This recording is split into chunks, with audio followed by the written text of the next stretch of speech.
Igreja Metodista apresenta a Palavra de Deus, a fé transformando os nossos corações.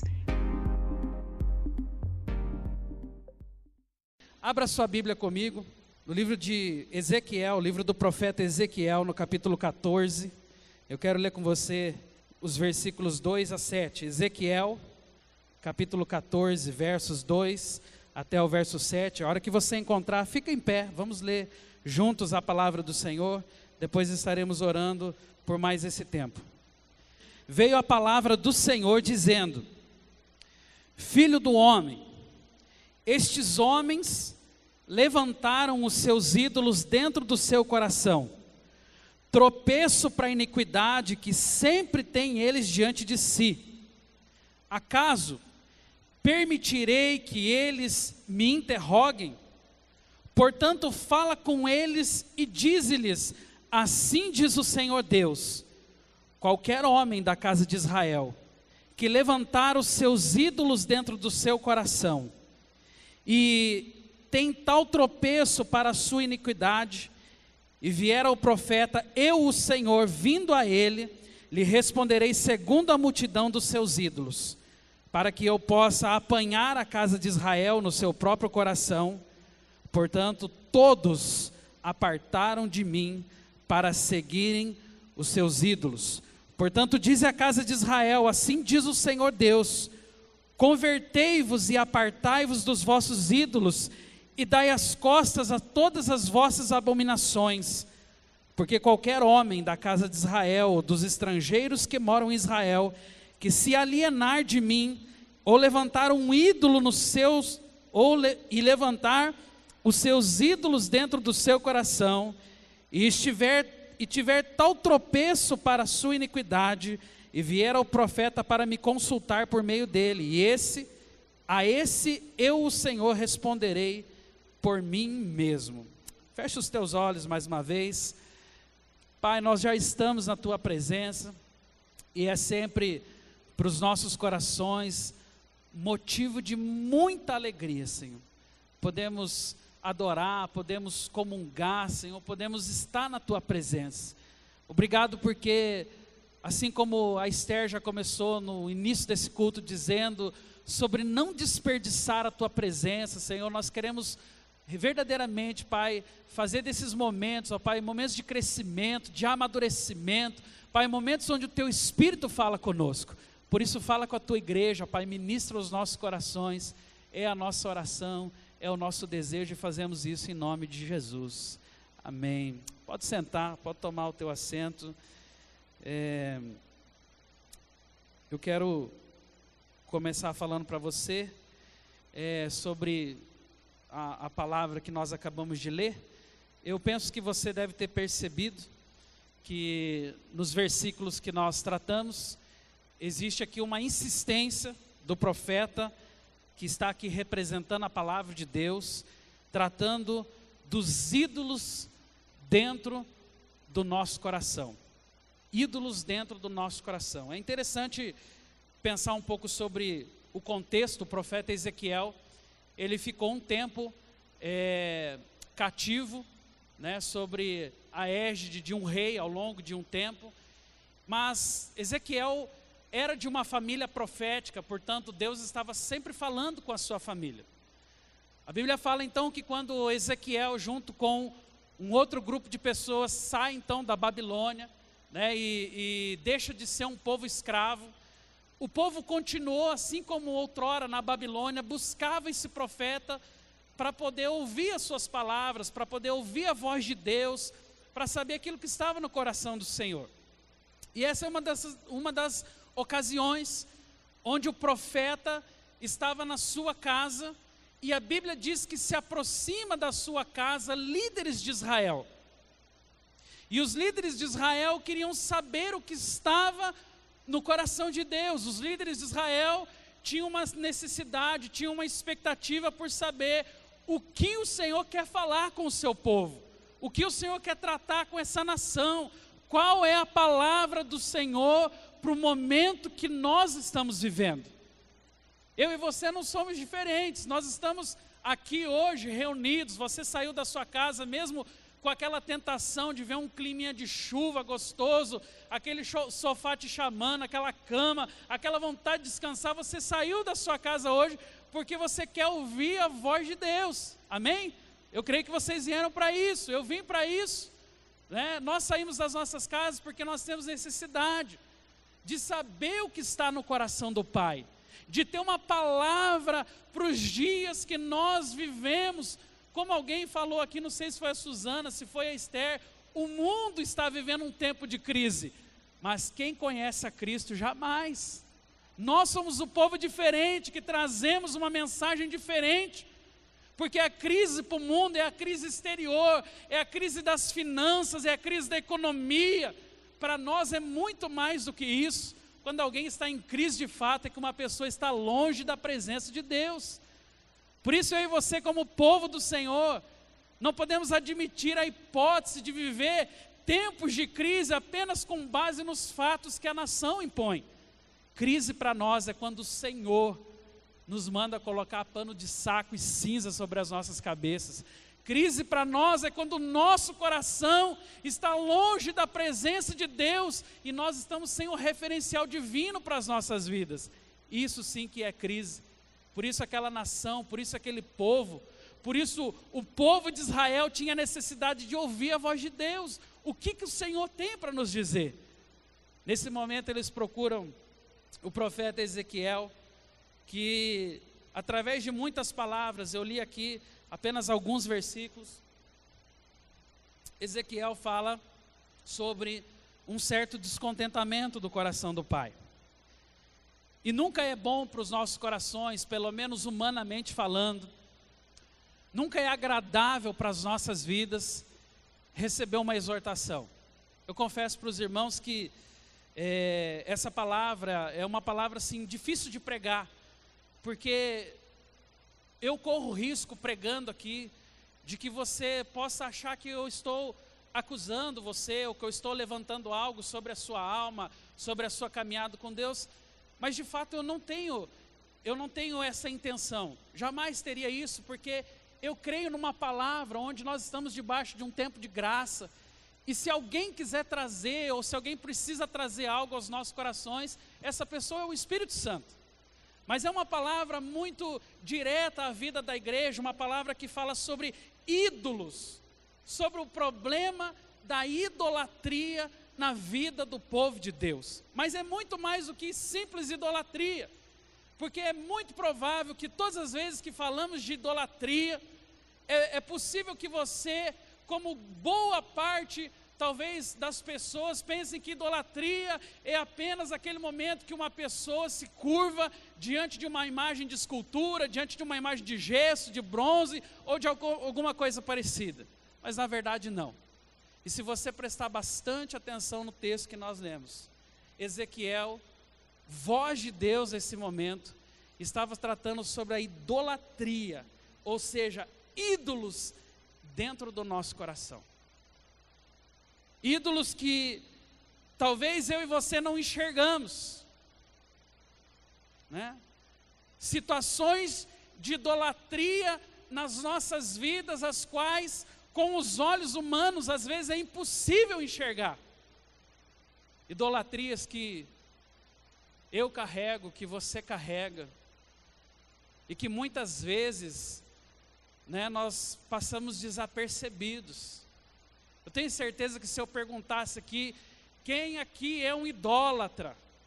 A maioria temeria em levantar suas mãos, porque nós ligamos idolatria apenas ao simples fato de dobrar os nossos joelhos diante de uma imagem de escultura.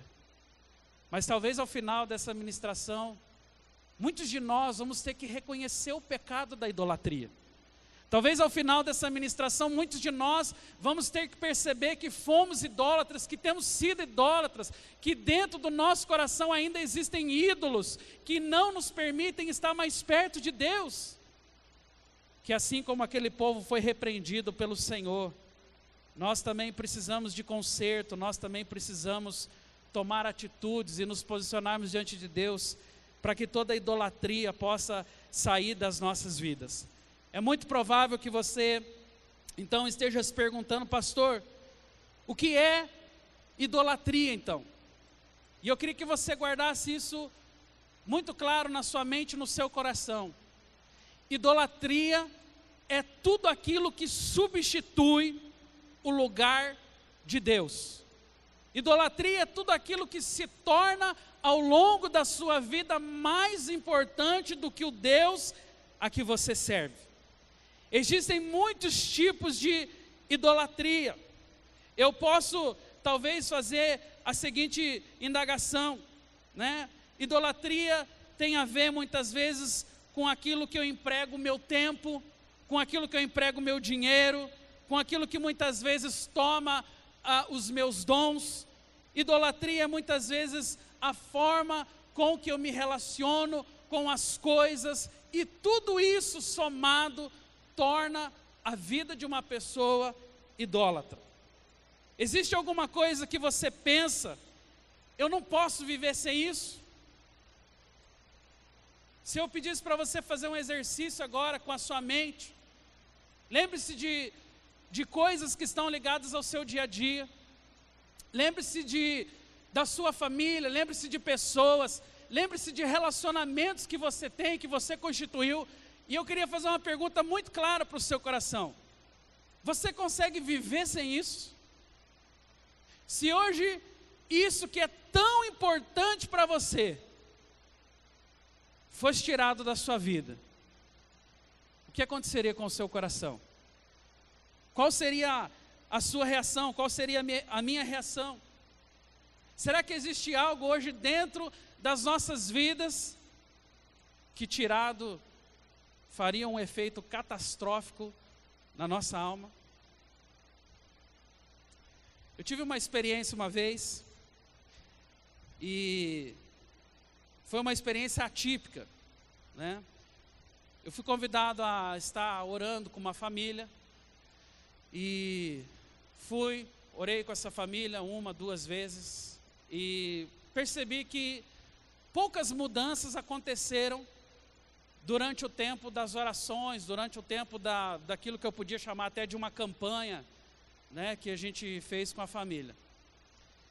Passado algum tempo, percebi que de fato, como se as palavras tivessem sido jogadas fora, como se o tempo gasto tivesse sido jogado fora, tudo aquilo que foi falado parece que entrou por um ouvido, saiu por outro, e simplesmente a família passou a viver da forma que achava mais coerente para o seu coração.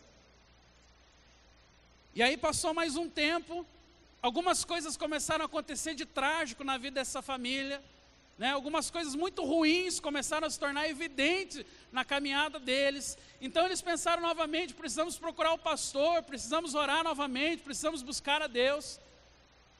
E ele nos procurou, né? A família nos procurou, se nós tínhamos disposição para estar orando na casa.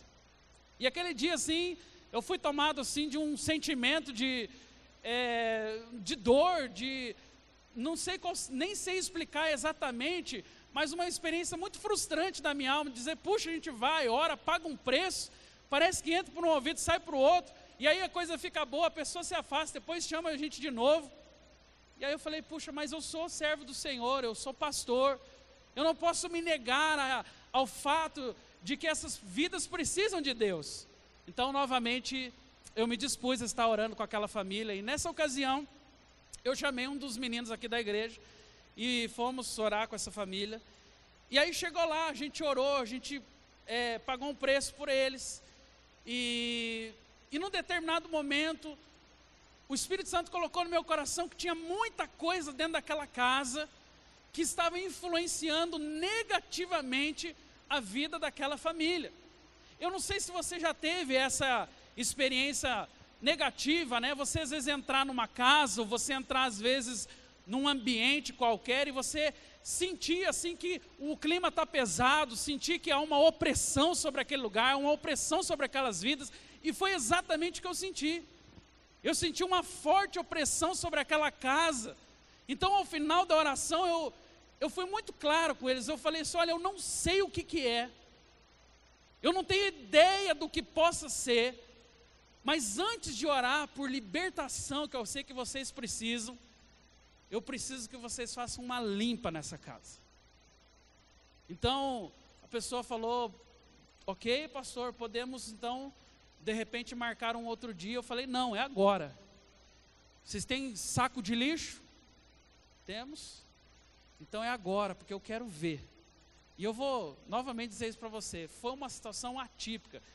Não façam isso em casa, crianças. Tudo bem? Né? É uma situação que às vezes você fala, o pastor mandou fazer. Não, foi uma situação que o Espírito Santo colocou no meu coração naquele momento. E sabe, irmãos, aquela família começou a recolher tantas coisas. Coisas que eu jamais imaginaria. E sacolas começaram a se encher. E cada armário que se abria e eu olhava e eu falava, meu Deus, cara, é muito pior do que eu imaginava. Então, a parte de baixo da casa estava toda em sacos de lixo, né? E a pessoa perguntou, já está bom? Eu falei, eu acho que está, mas podemos dar uma olhadinha lá em cima. Então nós fomos. E, irmãos, mais sacos e mais sacos de coisas consagradas, de objetos, de coisas que nós sabíamos que trariam influências negativas para a vida daquela família, porque queria Deus, queria colocar o Senhor no centro daquela casa, mas não queria tirar os objetos que estavam ali marcando os seus corações. Então, diante de muito choro, e algo que eu fiz questão de fazer, sabe? Eu esperei, talvez você possa dizer assim, eu nunca vou chamar o pastor na minha casa então, né? Senão vai queimar tudo. Não, eu fiz questão de fazer uma coisa. Quando todas aquelas sacolas estavam na garagem da casa, eu chamei a família, e eu falei para eles assim, eu estou dando a oportunidade de vocês recolherem tudo de novo e colocar tudo de novo dentro dos armários e nos lugares de onde vocês tiraram esses objetos. E eu não falo nada para ninguém e morre aqui a história, porque aí a decisão é de vocês, porque eu não quero tomar essa decisão por mim, a decisão tem que ser de vocês. E eles olhavam, irmãos, para aqueles objetos, foram tomados de choro, mas de choro, de um choro que não parava. Então, eu esperei eles chorarem, eu esperei eles terminarem aquele momento deles, era particular deles, era o direito deles falar, não, nós queremos ficar com tudo. Então, quando eles terminaram, eles falaram, pastor, nós não queremos esses objetos na nossa casa.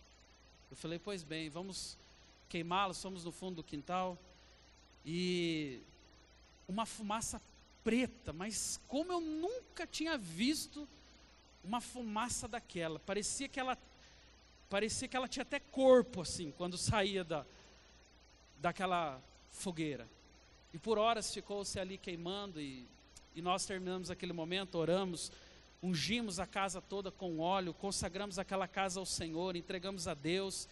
Foi um ato assim, como eu disse para vocês, algo que nós não estamos acostumados a fazer no nosso dia a dia, mas que num momento específico o Espírito Santo me levou a fazer. Sabe, irmãos, naquele momento se tratava de objetos. Naquela ocasião, o que era mais visível ali era de fato aquilo que era pegável, apalpável. Mas há muitos outros tipos de idolatria. Idolatrias essas, como o profeta Ezequiel nos diz aqui, idolatrias que estão concentradas dentro do nosso coração.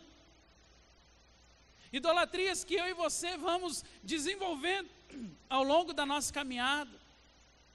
Imagens que não são de escultura, mas são imagens que eu e você projetamos para dentro da nossa vida. E quer saber de uma coisa? Isso é tão prejudicial. Isso nos torna tão vulneráveis a esse mundo, isso nos deixa tão escravos do pecado, isso limita tanto a nossa santidade, isso faz com que eu e você estejamos tão distantes de Deus. Por isso nessa noite eu queria insistir com essas palavras. Deus abomina a idolatria, porque um ídolo Guarde isso sobre o seu coração. Um ídolo tem poder de sugar o teu tempo. Um ídolo tem poder de sugar o teu dinheiro. Um ídolo tem poder de sugar o teu afeto. Um ídolo tem poder de sugar os teus dons. Um ídolo tem poder de sugar o teu vigor físico e tantas outras coisas que um ídolo eleito dentro dos nossos corações vai tirar das nossas vidas, porque a Bíblia diz que nós somos o templo do Espírito Santo e que nós somos criados para a honra do nosso Senhor, para mais nada. Só que os ídolos roubam isso de nós. Os ídolos, eles insistem em tirar das nossas vidas a imagem e semelhança de Deus, insistem em tirar das nossas vidas o projeto do reino de Deus. Os ídolos concorrem com tudo aquilo que o Senhor fez, com tudo aquilo que é sonho de Deus para a sua vida. Por isso, eu vou insistir mais uma vez dizendo, olha, não se sinta acusado em momento nenhum. Eu não estou aqui acusando você mesmo, porque eu fui o primeiro que me senti ruim depois de perceber essa palavra e perceber, Senhor, há tanta luta dentro da nossa alma. É tão importante um posicionamento, porque nós somos tão vulneráveis e tão facilmente o diabo está o tempo todo tentando introjetar ídolos dentro do nosso coração. E nós muitas vezes bonitos costumamos dizer, não pastor, mas eu sou uma pessoa que não me dobro diante dos ídolos. Os ídolos às vezes estão mais escondidos do que nós imaginamos. Os ídolos podem representar na nossa vida uma fascinação pelo sexo, uma fascinação pelo dinheiro, uma fascinação pelas conquistas, uma fascinação às vezes pelo poder, pelo status, pela evidência e por todas aquelas características semelhantes às que Satanás foi expulso junto com uma terça parte dos anjos do céu. Isso ainda nos dias de hoje torna-se uma prática evidente na vida da igreja. Nós estamos vulneráveis a todas essas coisas. À medida que nós nos entregamos, à medida que nós não vigiamos, que nós não oramos, que nós não fechamos o nosso coração e o entregamos verdadeiramente a Deus, nós estamos vulneráveis a todas essas práticas que, vivendo dentro de nós, acaba nos tornando escravos e idólatras de tudo aquilo que estamos nos relacionando. Então nós vivemos em tempos onde é muito importante um posicionamento. O apóstolo Paulo, quando esteve na Grécia, e nós sabemos isso através do capítulo 17 do livro de Atos, a Bíblia fala que ele se deparou com vários deuses. Talvez você na escola, na faculdade, em outros momentos já estudou sobre os deuses gregos. Eu queria só mencionar alguns dos que Paulo fala na sua carta. A Bíblia fala sobre Zeus, que era um deus de importância considerável, era uma divindade suprema na Grécia. Paulo se deparou com esse deus estabelecido naquela sociedade. Fala também sobre Afrodite, que é a deusa da beleza corporal e do amor e das relações entre homens e mulheres. Fala de Atena, que é deusa da sabedoria, da guerra, da justiça, das artes. Eu poderia gastar aqui mais tempo falando sobre vários deuses gregos, mas esse não é o intuito. Eu cito só esses três para você se recordar que que o povo de Deus também teve que lidar cara a cara com situações as que nós lidamos no nosso dia. A diferença é que naquela época os deuses que eram reconhecidos aqui pelos seus nomes eram apenas postes ídolos tentando influenciar a nação. O grande problema é que hoje estão dentro dos nossos corações. O grande problema é que hoje Afrodite, por exemplo, que é a deusa da beleza corporal e das relações entre homens e mulheres, ao invés de estar em um poste ídolo, tentando influenciar a minha e a sua vida através da imagem, muitas vezes vem para o nosso coração através da mídia, vem para o nosso coração através de concepções que nós fazemos, dentro dentro da nossa alma, vem para a nossa vida de tantas formas que nós não imaginamos, das formas com que nós damos abertura para que essas maldições entrem no nosso coração. Então, eu posso dizer muito claramente, pior do que os postes ídolos que estavam na Grécia, tentando influenciar o povo de Deus e a sociedade de modo geral, é que nos dias de hoje, elas vêm e nós não percebemos, e quando nos damos conta, estão morando dentro do nosso coração. Por isso é um alerta para a igreja, por isso há uma importância de que eu e você nos posicionemos em relação ao pecado, em relação à idolatria, em relação a tudo aquilo que de alguma forma agride a nossa relação com o Senhor, em relação a tudo aquilo que tenta tirar as possibilidades de que Deus governe a nossa vida, de que Deus seja o centro dos nossos corações. Há uma frase muito conhecida que diz: nenhum sucesso compensa o fracasso do lar. Mas quantos de nós estamos vendo, né? Quantos estão trocando o lar pelo sucesso? Quantos trocam coisas valiosas? Quantos trocam benefícios espirituais tão importantes pelo sucesso, pela evidência, pelas riquezas, pelo poder, por coisas que a nossa alma quer se deleitar, por coisas que nós, humanamente falando, achamos que temos necessidade, porque precisamos daquilo, porque aquilo é patente para as nossas vidas, aquilo é urgente para as nossas vidas. Esses dias assistindo um programa de televisão, eu vi uma cena que está se tornando comum nos nossos dias.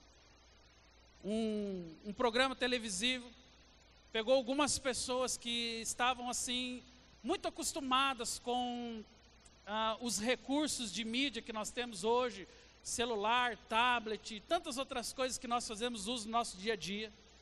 E eram pessoas que tinham se tornado tão dependentes dessas coisas que elas sentiam a necessidade de tê-las ao seu lado. Então, a proposta do programa de televisão é: vamos selecionar, talvez eram umas 15 ou 20 pessoas, e vamos levar eles para um sítio, para uma chácara isolado, sem então a possibilidade de ter ali contato com os seus aparelhos celular, tablet e outras coisas parecidas.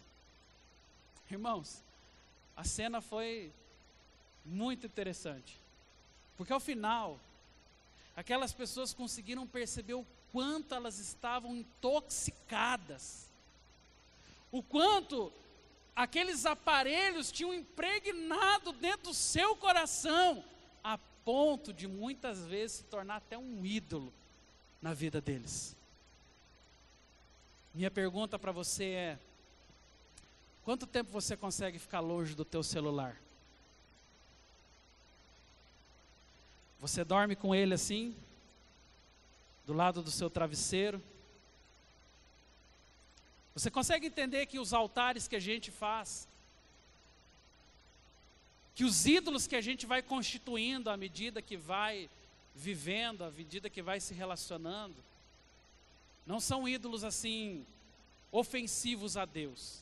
Como eu disse, talvez você diga: não, pastor, mas olha, eu jamais me dobrarei diante de uma imagem de escultura. Eu sei que talvez você não faça isso. Mas será que não existem outros ídolos, outros deuses, coisas sem as quais você não consegue ficar sem? Coisas sem as quais você chega... Pastor Éder uma vez fez essa brincadeira, né? Eu falei: pastor, o senhor é viciado em chimarrão? Não, não sou, mas quando eu não tomo, dá uma tremedeira. Então, se eu perguntar para você: é viciado em celular? Não, mas quando eu não estou com ele, eu me sinto tão mal. É um vazio, sabe? Parece que está faltando alguma coisa para pegar. Ídolos que vão se instalando sutilmente dentro dos nossos corações, dentro da nossa vida. Vaidades, coisas das quais nós não percebemos, estão entrando na nossa vida, estão entrando nas nossas famílias, Nós passamos mais tempo, muitas vezes, com coisas, com projetos pessoais, com ambições humanas, que muitas vezes, em comparação com o tempo que você passa de oração, de jejum, ou qualquer outro tempo na presença de Deus, é mínimo, é muito pouco. Eu faço esse alerta porque, meus irmãos, eu como você, tenho sentido isso cada vez mais presente. A concorrência pelo meu e pelo seu coração é muito forte. O mundo quer roubar seu coração. Os deuses, os ídolos dessa nação querem roubar o seu coração. Por isso que se eu não observar, se eu não tomar as palavras do profeta Ezequiel, e assim como Deus disse à nação de Israel naquela época, não reconhecer que há ídolos dentro do meu coração, eu vou continuar vivendo uma vida de fachada, muitas vezes dizendo, não, eu idólatra jamais. Mas choramos quando algumas coisas são tiradas. Jó talvez tenha nos dado uma grande lição nesse sentido, porque quando ele esteve diante de situações as mais difíceis, diante de situações onde foram tiradas a sua família, onde foi tirado o seu dinheiro, onde foram tirados os seus recursos e tudo mais, os quais talvez ele podia depender. Eu gosto do capítulo 19, versos 25, que mesmo diante de todas essas circunstâncias, ele conseguiu dizer, eu sei que o meu Redentor vive, e por fim se levantará da terra. É alguém que tinha uma consciência clara de que a presença de Deus é mais importante. Minha pergunta para você é, se tudo lhe fosse tirado, tudo aquilo que hoje eu e você temos tanta necessidade, tudo aquilo que eu e você hoje precisamos tanto, se isso fosse tirado das nossas vidas, como Jó nós conseguiríamos dizer? Sei que o meu Redentor vive, sei que Ele reina para sempre, não preciso de mais nada, eu preciso só da presença de Deus. Como as necessidades entram no nosso coração tão facilmente. Eu não estou pregando contra a prosperidade, eu não estou pregando aqui nenhum tipo de situação onde você vai dizer, o pastor mandou largar tudo. Não, mas a pergunta é, se precisasse largar tudo hoje pelo Senhor, se alguma coisa Deus cobrasse de você hoje, falasse, olha, isso aqui está tomando o meu lugar na sua vida, a pergunta é, você teria fé suficiente para tirar aquilo que tira você hoje da presença de Deus, que rouba o teu tempo com o Senhor? Queridos, em termos bíblicos, um ídolo é alguma coisa que não é Deus, que não é a presença de Deus nas nossas vidas. Um ídolo é algo onde eu e você empregamos o nosso coração com facilidade. Um ídolo é algo que motiva as nossas vidas. Um ídolo é algo que vai controlar, que vai governar os nossos corações. Um ídolo é algo que eu e você corremos o risco até mesmo de servir. E quantos de nós, às vezes, estamos servindo a ídolos e muitas vezes temos coragem de dizer, não somos idólatras, porque não nos prostramos diante de imagem de escultura. Ídolos governam o nosso coração. E ídolos entram nas nossas vidas das mais diversas formas. Eu quero dizer para você que o mal e nosso desejo não repousa naquilo que nós mais queremos. O mal repousa naquilo que nós queremos muito. Eu vou repetir isso para que fique bem claro para o meu e para o seu coração. O mal nas nossas vidas não repousa naquilo que nós queremos, mas repousa naquilo que nós queremos muito. Porque talvez você queira alguma coisa, ache que aquilo é importante para a sua vida. Se você apenas quer, se você apenas acha que aquilo é importante, maravilha. É algo que você deseja, é algo que você quer, mas se você quer muito, comece a pensar. Porque isso pode ser o início de um processo de idolatria dentro dos nossos corações. algo que nós queremos muito, algo que nós não queremos ficar sem, algo que nós achamos que é muito importante, algo que nós temos que ter, algo que se nós não tivermos nós vamos passar mal, nós vamos ficar mal. Então, irmãos, é muito importante sabemos que Deus ele não reprova o fato de eu e você desejarmos coisas, mas quando desejamos com ambição, quando o desejo dos nossos corações é um desejo avarento, quando o desejo dos nossos corações não passa de simples motivação concreta, né? Não passa de simples desejo material, aí sim nós corremos o risco de eleger outros deuses para o nosso coração. Há um reformador muito conhecido chamado Calvino, e ele pronunciou uma frase muito importante sobre a idolatria. Ele fala que o coração humano é uma máquina de fabricar ídolos. Tal é a necessidade de que eu e você façamos uma avaliação. O coração humano é uma máquina de produzir ídolos. O tempo todo nós estamos vulneráveis às necessidades da vida, aquilo que nós achamos que precisamos tanto e que não conseguiríamos jamais ficar sem. Eu queria dar algumas direções para que você possa vencer a idolatria na sua vida. Nesses momentos finais, eu queria de forma especial convidar você a abrir a sua Bíblia em 2 textos da palavra. O primeiro está lá no livro de Êxodo capítulo 20, Êxodo capítulo 20, verso 3. A palavra diz: não terás outros deuses diante de mim. É isso que está escrito aí na sua Bíblia? Não terás outros deuses diante de mim. Meus irmãos, não é por acaso que o primeiro mandamento ao povo de Deus foi um mandamento que tinha a ver com idolatria.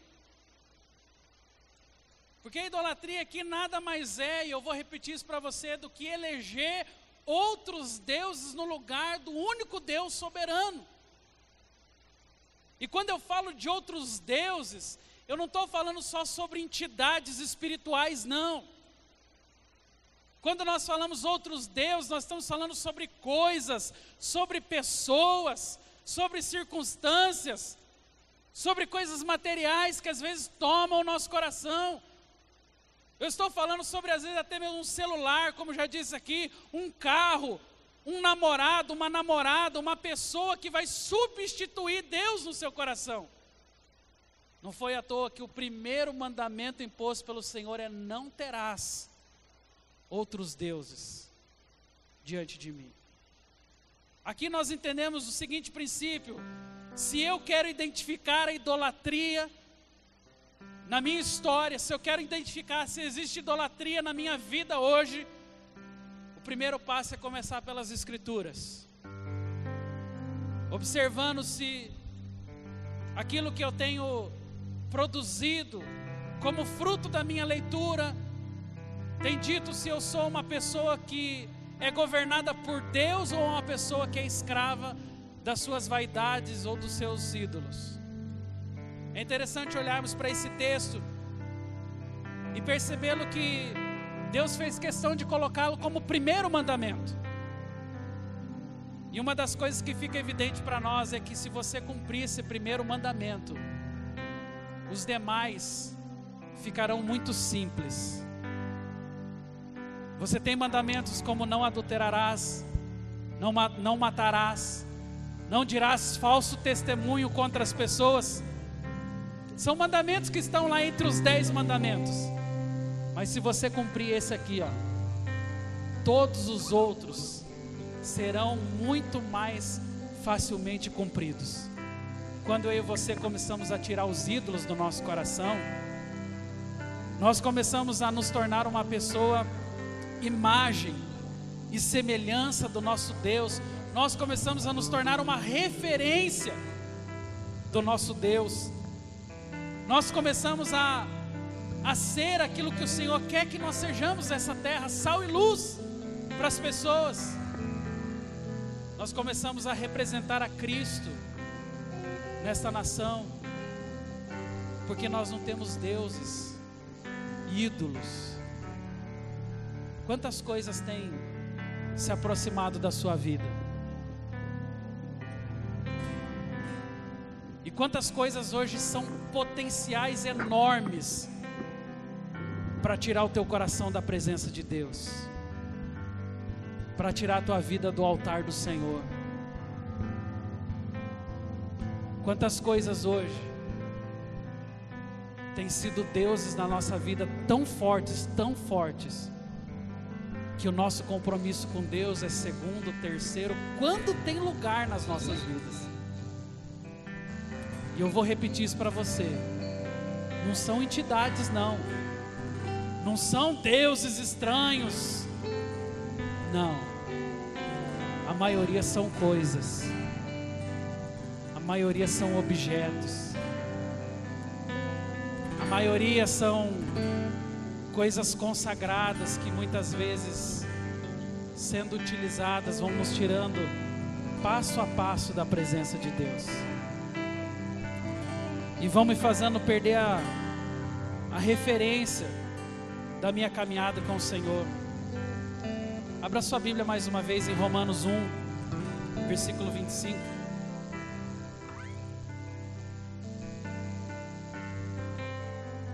Romanos 1, capítulo 25. Desculpa, capítulo 1, versículo 25.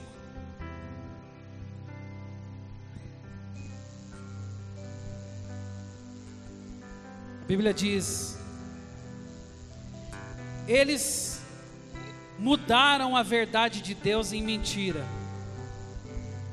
adorando e servindo a criatura em lugar do Criador.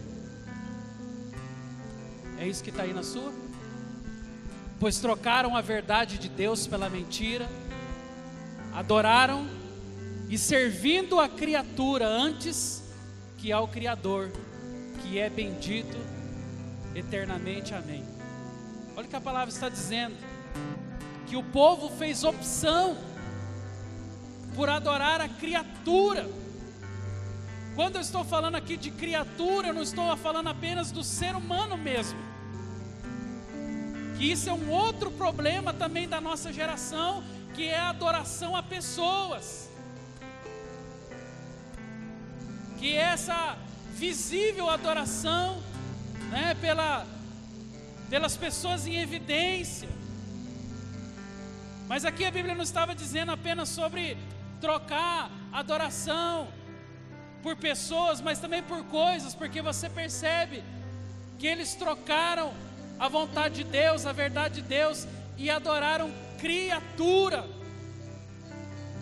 O que mais é criatura do Senhor?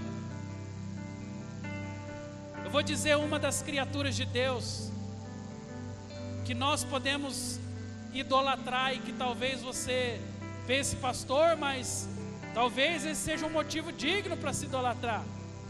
Família.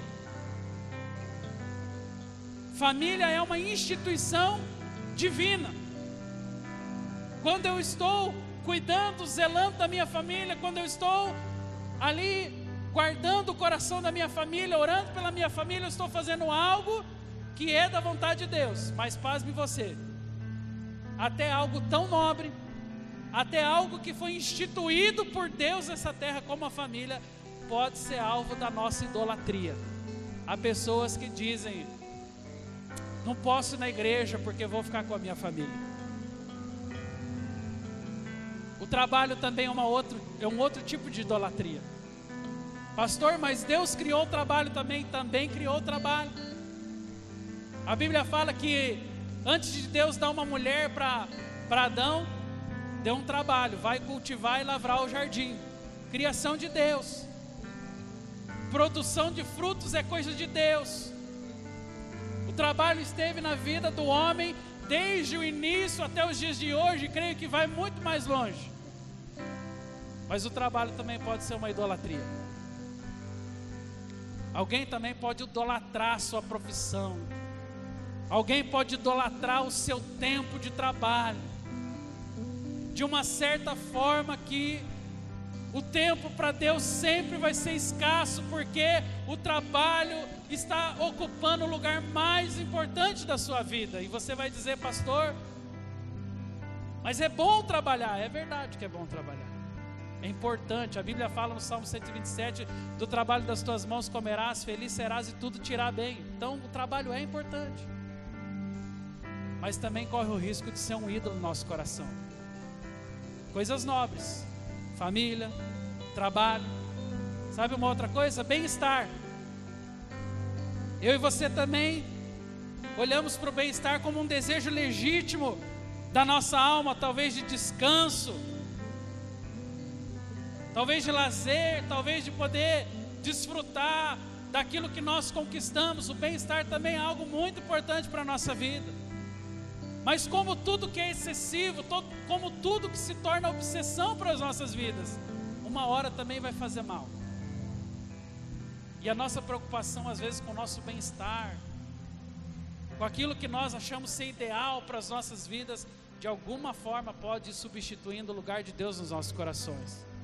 Você consegue perceber como coisas que aparentemente são pequenas e coisas que são nobres da nossa vida podem ser eleitas como um segundo Deus para o nosso coração? Eu quero caminhar para encerrar essa palavra, pedindo para você abrir, espero que seja o último texto dessa noite, Jeremias capítulo 17, versículo 9. Abra rapidinho, se você for rápido com Bíblia. A palavra de Deus diz assim, Jeremias 17, verso 9: enganoso é o coração mais do que todas as coisas, e desesperadamente corrupto, quem o conhecerá? O escritor de Provérbios está aqui nos alertando sobre o nosso coração, que é enganoso, que é desesperadamente corrupto. Por isso eu e você não podemos fazer uso do nosso coração para tomar decisões na nossa vida. Por isso da importância de que o Espírito Santo de Deus esteja na nossa história, na nossa caminhada, porque se você for confiar no teu coração, meu irmão, a Bíblia fala que ele é desesperadamente corrupto. O coração do homem é enganoso. Tem gente tomando decisão na vida, tem gente trilhando a sua história com base naquilo que o seu coração acha, naquilo que o seu coração pensa. Ah, pastor, mas eu estou sentindo assim no meu coração que é dessa forma. A pergunta é: e o Espírito Santo na sua vida? Ele tem algum espaço? Ele tem alguma voz? Ele consegue produzir alguma mudança na sua vida? Que o nosso coração é corrupto, irmãos. Se você caminhar pelo seu coração, que é enganoso, você vai ficar mais e mais vulnerável a eleger ídolos para dentro de si. Vai ficar mais e mais vulnerável a trazer para dentro do seu coração, para dentro da tua história, ídolos, e construir altares para deuses estranhos. Há um conselho de João, na carta de 1 João, onde ele fala: filhinhos, guardai-vos de todos os ídolos. Guardai-vos. Guardai-vos de tudo aquilo que pode ser ídolo dentro do seu coração. Os deuses de hoje, literalmente não são mais deuses de bronze, de pedra, de gesso. Os deuses de hoje representam sucesso, representam sexo, representam dinheiro, representam vaidades da nossa alma e representam tantas outras coisas que querem tirar a minha e a sua vida da presença de Deus. Por isso eu quero terminar essa palavra dizendo: qual o lugar que Deus tem ocupado dentro do seu coração? Quanto de você Deus tem?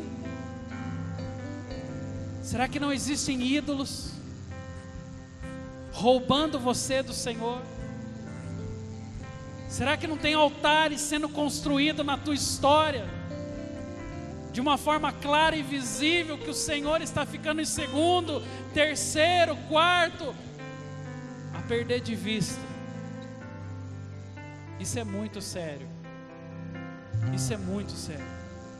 Nós não podemos brincar com o Senhor. Não podemos brincar com a nossa história.